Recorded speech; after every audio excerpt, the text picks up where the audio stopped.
पैसा हो तो जमीन ले लो, पैसा मिल जाएगा। पैसा हो सोना चांदी ले लो, कीमत बढ़ेगी, मिल जाएगा। पैसा हो तो फैक्ट्री डाल लो, पैसा हो तो दुकान लगा लो, पैसा हो तो बंगला बना लो, पैसा हो तो तुम्हारे को गाड़ी खरीदना है तो गाड़ी खरीद लो, सोना लेना है सोना ले लो, चांदी लेना हो चांदी ले लो, प्लाट लेना है प्लाट ले लो, मना नहीं है। खूब खूब लो।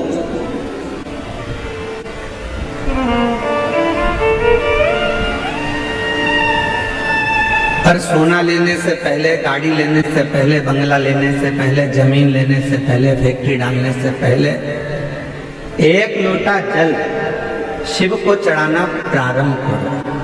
क्यों? गाड़ी तो बढ़ जाएगी, सोना बढ़ जाएगा, जमीन बढ़ जाएगी, प्लाट बढ़ जाएगा, फैक्ट्री बढ़ जाएगी, बंगले बढ़ जाएंगे, पर उम्र तो उतनी की उतनी है। उम्र को अगर बढ़ाना है तो शिव को एक लोटा जल चढ़ाकर इनके भोग करने के लिए उम्र को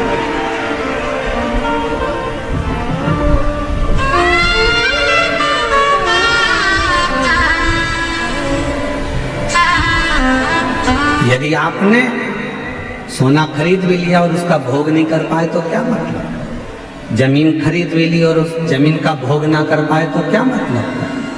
बंगला बहुत बड़ा बना लिया और बंगले का तुमने भोग नहीं करा तो क्या मतलब? फैक्ट्री डाली, गाड़ी खरीदी, बंगला खरीदा, पर उसका भोग भी तो करना चाहिए।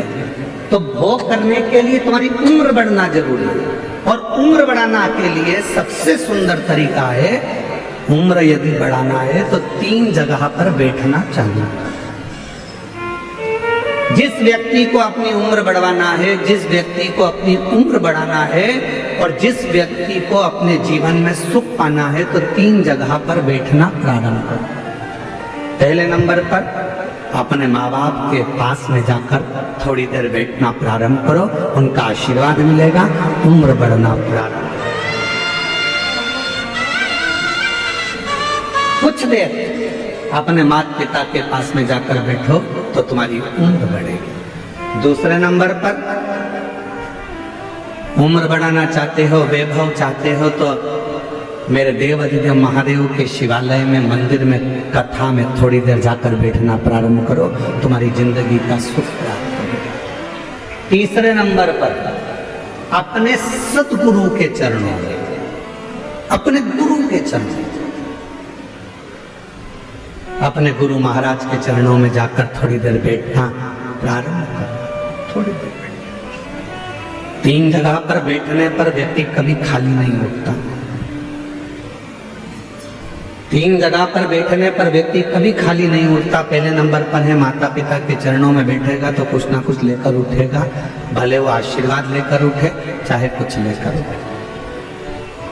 मेरे देव अधिदेव महादेव के चरणों में जाकर बैठा है तो शिव की कृपा लेकर उठेगा, और गुरु के चरणों में जाकर बैठा है तो ज्ञान लेकर उठेगा, वो जिंदगी में कुछ ना कुछ लेकर उठता है। उठे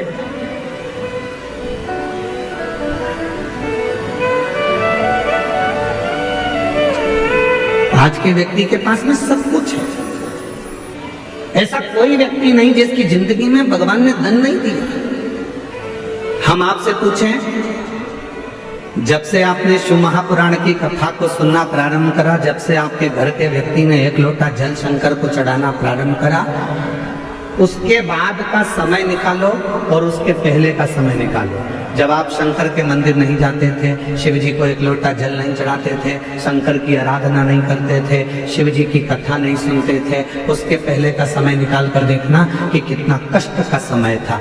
रोज कुछ ना कुछ प्रॉब्लम चलती थी, पैसा हाथ में टिकता नहीं था, परेशानियां घेर कर रखती थी। और जब से आपने शिव जी के मंदिर में एक लोटा जल चढ़ाना प्रारंभ करा, जब से आपने शंकर जी की आराधना करना प्रारंभ करी, जब से आपने श्री शिवाय नमस्तुभ्यम बोलना प्रारंभ करा, जब से आपने शंकर की कथा को सुनना प्रारंभ करा, जब से आपने शिव जी पर विश्वास करना प्रारंभ करा, उसके बाद का समय निकाल कर देखना कि सामने समस्या भी आती है तो उसका हल चुटकी में हो जाता है, बीमारी भी आती है तो उसका हल निकल जाता है, तकलीफ भी आती है तो उसका हल निकल जाता है, कष्ट भी आता है तो उसका हल निकल जाता है।